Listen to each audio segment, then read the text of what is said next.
সত্যবতী ব্যোমকেশের পায়ের বুড়ো আঙুলে একটা চিমটি কাটল। ওঠো না, আবার শুলে কেন? কাশ্মীর যেতে কত খরচ জানো? কত?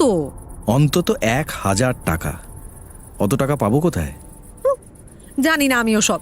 যাবে কিনা বলো। বললাম তো টাকা নেই, পকেট গড়ের মাঠ। এই সময় বাইরের দরজায় টোকা পড়ল। বেশ একখানা উপভোগ্য দাম্পত্য কলহের সূত্রপাত হয়েও বাধা পড়ে গেল। সত্যবতী ব্যোমকেশকে চোখ দিয়ে প্রায় ভস্ম করে দিতে দিতে ভেতরের দিকে চলে গেল। ঘরের আলো জেলে দরজা খুললাম। যে লোকটা দরজার বাইরে দাঁড়িয়ে আছে তাকে দেখলে আচমকা কিশোর বলে মনে হবে। বেশি লম্বা নয়, চিপচিপে পাতলা গড়ন, ফর্সা সুশ্রী, মুখে অল্প গোঁফের রেখা, জামা কাপড় পরিপাটি, পায়ের হরিণের চামড়ার জুতো থেকে মলমলের পাঞ্জাবি, সমস্তই অনবদ্য। কাকে চাই? সত্যান্বেষী ব্যোমকেশ বাবুকে। আসুন। দরজা থেকে সরে দাঁড়ালাম। লোকটা ঘরে ঢুকে ইলেকট্রিক আলোর সামনে দাঁড়ালে তার চেহারাখানা আরেকবার ভালো করে দেখলাম। যতটা কিশোর মনে করেছিলাম ততটা নয়, বর্ণচোরা আম। চোখের দৃষ্টিতে দুনিয়াদারির ছাপ পড়েছে। চোখের কোলে সূক্ষ্ম কালির আঁচড়। মুখে একটা বাচ্চা বাচ্চা ভাব থাকলেও হাড়ে পাক ধরেছে। তবুও বয়স বোধহয় 25-এর বেশি হবে না। ব্যোমকেশ তক্তপোষের পাশে বসে ছেলেটাকে আগা গোড়া মেপে নিচ্ছিল। তারপর উঠে এসে চেয়ারে বসল। সামনে চেয়ারের দিকে ইশারা করে বলল, বসুন। কি দরকার আমার সঙ্গে? লোকটা তক্ষুনি উত্তর দিল না। চেয়ারে বসে কিছুক্ষণ ধরে পর্যবেক্ষণ করে শেষে বলল, আপনাকে দিয়ে আমার কাজ চলবে? তাই নাকি? তা কাজটা কি? যুবক পকেট থেকে এক তাড়া নোট বার করে ব্যোমকেশের সামনে অবহেলা ভরে ফেলে দিল। আমার যদি হঠাৎ মৃত্যু হয়, আপনি আমার মৃত্যুর কারণ অনুসন্ধান করবেন, এই কাজ। পরে আপনার পারিশ্রমিক দেওয়া সম্ভব হবে না, তাই আগাম দিয়ে যাচ্ছি। 1000 আছে, গুনে নিন। ব্যোমকেশ কিছুক্ষণ ভুরু কুঁচকে যুবকের দিকে চেয়ে থাকল। তারপর নোটের তাড়া গুনে দেখল। 100 টাকার 10টা নোট। নোটগুলোকে টেবিলের একপাশে রেখে অলসভাবে আমার দিকে তাকালো। ওর চোখের মধ্যে একটু হাসির ঝিলিক। তারপর আবার সেই যুবকের দিকে ফিরে গম্ভীরভাবে বলল, আপনাকে কয়েকটা প্রশ্ন করতে চাই। আপনার কাজ নেব কি না তা নির্ভর করবে আপনার উত্তরের ওপর। যুবক সোনার সিগারেট কেস খুলে ব্যোমকেশের সামনে ধরল। আপনার সিগারেট চলে নিশ্চয়ই? এখন থাক, ধন্যবাদ। বেশ, তবে আমিই খাই। আপনি প্রশ্ন করুন, কিন্তু সব প্রশ্নের উত্তর নাও দিতে পারি। আপনার নাম কি? ওহো, নামটাই তো এখনো বলা হয়নি। আমার নাম সত্যকাম দাস। সত্যকাম? আপনি যেমন সত্যান্বেষী, আমি তেমন সত্যকাম। এ নাম তো আগে শুনিনি। সত্যকাম ছদ্মনাম নয় তো? না, আসল নাম। আপনি কোথায় থাকেন? ঠিকানা কি? কলকাতায় থাকি, 33/34 অ্যামহা স্ট্রিট। কি কাজ করেন? কাজ বিশেষ কিছু করি না। আপনি দাস চৌধুরী কোম্পানির সুচিত্রা এম্পোরিয়ামের নাম শুনেছেন? শুনেছি, ধর্মতলা স্ট্রিটের বড় মণিহারি দোকান। আমি সুচিত্রা এম্পোরিয়ামের একজন অংশীদার। অংশীদার? তা ওই অন্য অংশীদারটিকে? আমার বাবা, উষাপতি দাস। দাঁড়ান, আর একটু খুলে বলি ব্যাপারটা। আমার দাদামশাই, মানে মায়ের বাবা আর কি, এই সুচিত্রা এম্পোরিয়াম শুরু করেছিলেন। পরে আমার বাবা তার পার্টনার হন। এখন দাদামশাই মারা গেছেন, তার অংশ আমাকে দিয়ে গেছেন। আমার মা দাদামশাইয়ের একমাত্র সন্তান, আর আমিও মায়ের একমাত্র সন্তান। বুঝেছি। আপনি মদ খান? তা খাই। কেন, গন্ধ পেলেন বুঝি? আপনার বয়স কত?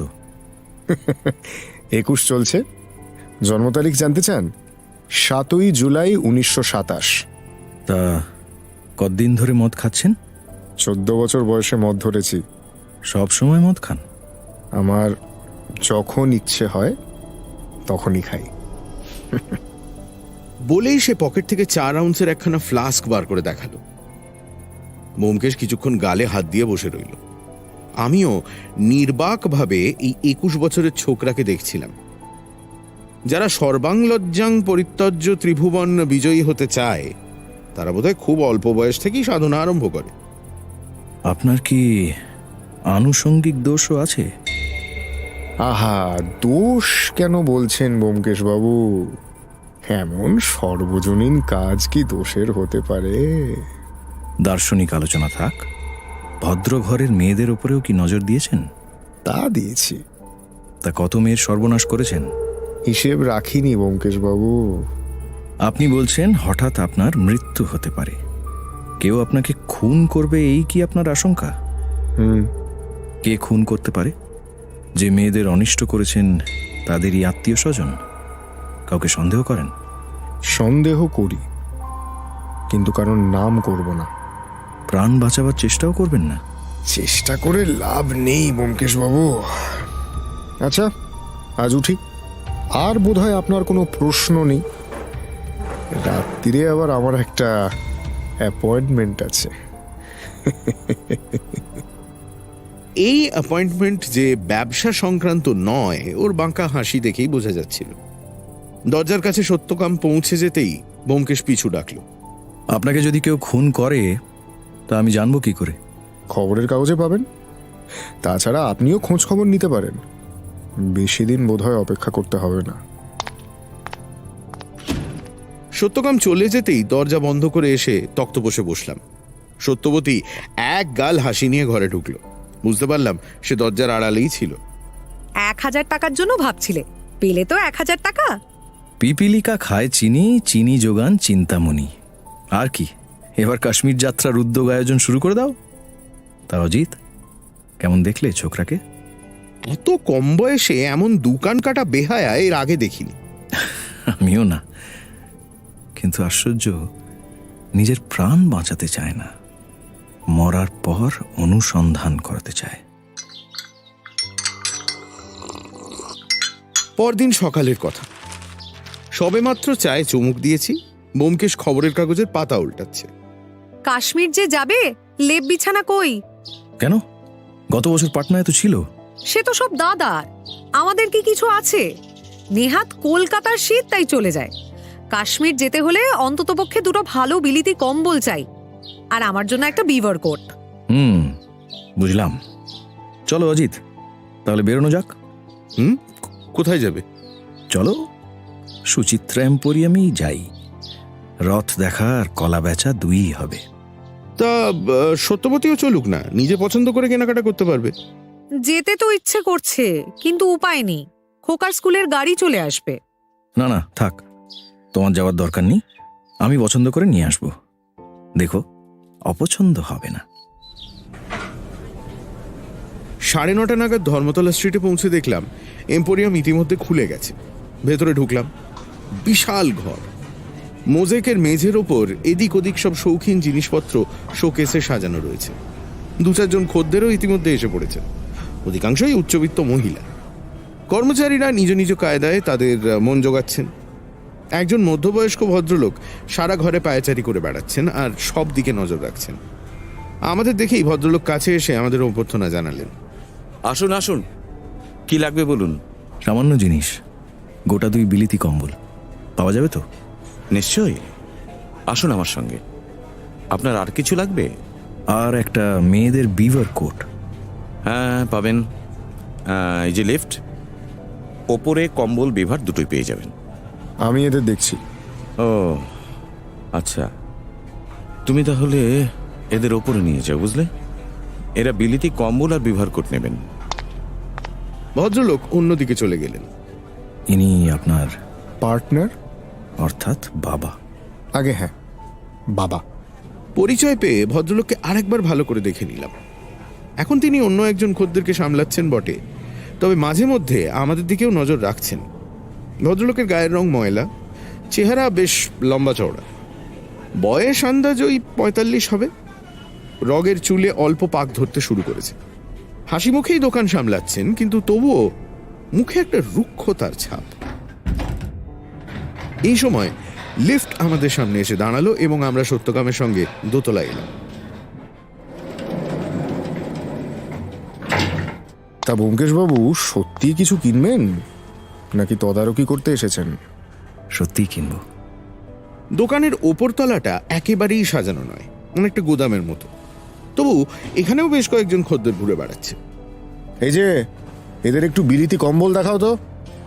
ব্যোমকেশবাবু আসুন, ভালো করে দেখে নিন। যাও অজিত, এটা তো আবার তোমার ডিপার্টমেন্ট। বটেই তো। হ্যাঁ, এই তো, এই দুটো দেখো, বেশ ভালো। কিন্তু আর কি বললেন যেন? বিভার কোট, রাইট। এই মেয়েদের বিভার কোট দেখাও তো। হ্যাঁ, এই ব্যোমকেশ, এইটা দেখো, রংটা বেশ সুন্দর আর আনকমন, তাই না? তবে একটা জিনিস, মাপের কথা ভাবছেন? বিভার কোট একটু ঢিলে ঢালা হলেও অসুবিধা হয় না। এটা পছন্দ হয়েছে যখন নিয়ে যান, নেহাত বিমানান হলে বদলে দেব, আমি তো আছি নাকি।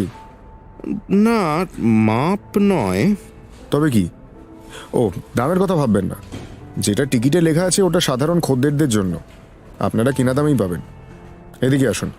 এই ধনঞ্জয় বাবু, বলছি এদের এই মালগুলো কেনা দামেই দিয়ে দেওয়া হচ্ছে, বুঝলেন? ক্যাশ মেমো কেটে দিন তো। টিকিটের দামের থেকে জিনিসগুলো আমরা 50 টাকা কমে পেলাম, মন খুশি হয়ে গেল। সত্যকাম আর যাই হোক, একেবারে চামার নয়। এই সময় ওপরতলায় একজন তরুণী প্রবেশ করল। যুবতী নিঃসন্দেহে লাস্যময়ী, আর তাকে দেখা মাত্র সত্যকামের চোখ মুখের চেহারাই বদলে গেল। আপনাদের বোধহয় আর কিছু কেনার নেই? আমি তাহলে, মানে নতুন খদ্দের এসেছে তো, সামলাতে হবে। নমস্কার। হ্যাঁ ম্যাডাম, বলুন, কিভাবে আপনাকে সাহায্য করতে পারি? না না, দামের জন্য ভাববেন না একেবারে। আপনার পছন্দ যখন, আর আপনাকে মানাবো, চমৎকার। আচ্ছা ম্যাডাম, আপনি এইদিকে আসুন।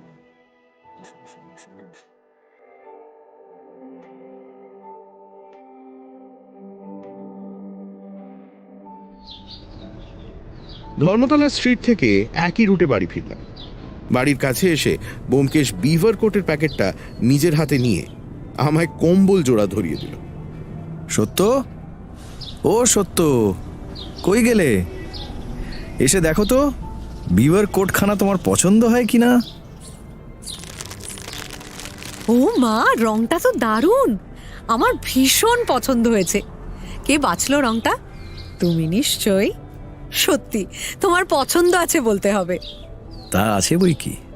কি অজিত? আলবাত, আর সবকিছু আমরা 50 টাকা ছাড়ে পেয়েছি, কি বুঝলে? হ্যাঁ সত্যি, ভারী ভালো ছেলে তো সত্যকাম। ভারী ভালো ছেলে, সোনার চাঁদ একেবারে। যদি ওকে কেউ খুন না করে, ও দোকান শিগগিরই লাটে উঠবে। সন্ধ্যাবেলার দিকে ব্যোমকেশ এসে বলল, চলো অজিত, তৈরি হয়ে নাও। তা যাচ্ছি কোথায়? আরে চলোই না, একটু বেরিয়ে আসি। সে ঠিক আছে, কিন্তু কোন দিকে যাচ্ছি সেটা অন্তত বলা যায় কি? অ্যামহার্স্ট স্ট্রিটের দিকে। আর কোনো তথ্য লাগবে? না, বুঝতে পেরেছি, দাঁড়াও, পাঞ্জাবিটা গলিয়েই আসছি। অ্যামহার্স্ট স্ট্রিটের 33/34 নম্বর বাড়িটার সামনে যখন দাঁড়ালাম, তখন রীতিমতো অন্ধকার। রাস্তার বাতিগুলো দু একটা করে জ্বলতে শুরু করেছে।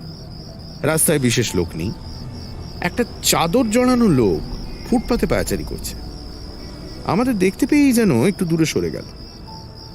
33/34 বাড়িটা একেবারে ফুটপাতের ওপরে নয়।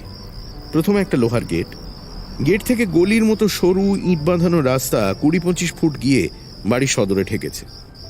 দোতলা বাড়ি, সদর দরজার দুপাশে দুটো জানলা, জানলার মাথার ওপর দুটো গোলাকৃতি ব্যালকনি। বাড়ির ভেতরে এখনো আলো জ্বলেনি। ফুটপাতে দাঁড়িয়ে মনে হলো একজন মহিলা দোতলায় ব্যালকনিতে বসে একটা বই পড়ছেন কিংবা সেলাই করছেন, স্পষ্টভাবে বোঝা গেল না। ব্যোমকেশ বাবু না? এ আমাকে চিনতে পারলেন না স্যার?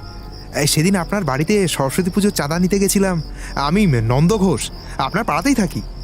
ও হ্যাঁ, মনে পড়েছে। তা তুমি ও পাড়ার ছেলে, ভর সন্ধেবেলায় গায়ে চাদর জড়িয়ে এ পাড়ায় ঘুরোঘুরি করছো কেন? আগে এ বাড়িতে একটা ছোঁড়া থাকে, তাকে ঠ্যাঙাবো। এই এই যে দেখুন না, ভিন্দিপাল নিয়ে তৈরিই আছি।